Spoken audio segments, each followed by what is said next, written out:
thousands of protesters setting Chinese-made goods on fire and calls to boycott Chinese products have resonated across India since 20 Indian soldiers were killed in mid-June in a clash with Chinese troops.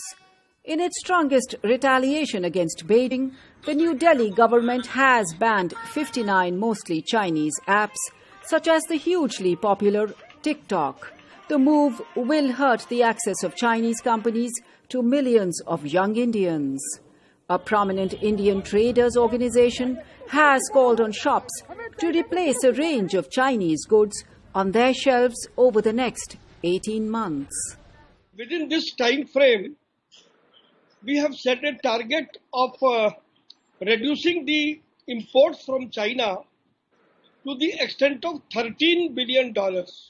Anti-Chinese sentiment that was simmering since the coronavirus pandemic has flared in India after territorial disputes fueled a military standoff. But it may not be easy for New Delhi to wean itself away from its second biggest trading partner. Chinese-made goods are everywhere, from the toys that parents buy for their children to the smartphones in the hands of most adults. I will have to remove about 40 to 50% of my stock if I have to keep only Indian goods.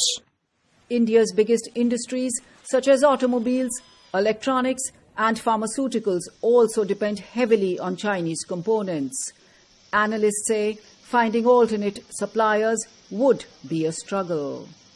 All this is coming at a wrong time because, the industry is unable to get up after being hit by the pandemic. And if they, on top of the problems that they have, if they start facing supply constraints, supply bottlenecks, then, the Indian industry is just never going to get up from this, the shock that it has received now. However, India is looking to reduce dependence on China. Railways and public sector companies have reportedly been asked not to give new contracts to Chinese companies. Efforts are on to boost domestic manufacturing, but the process will be slow. We can expect something to change in the medium term, but not certainly in the short run. Consumers agree. They say they can give up Chinese products only when they have a choice. Be self-reliant, be bold, and yes, if anybody is supporting a sentiment that we don't need to use Chinese, please don't. But will it help? No. Use it and have a parallel option ready. Then we can throw it, maybe in a decade. Protests like these, amid their ongoing border disputes, could eventually hurt the $90 billion trade relationship between Asia's biggest countries. Anjana Pasricha for VOA News, New Delhi.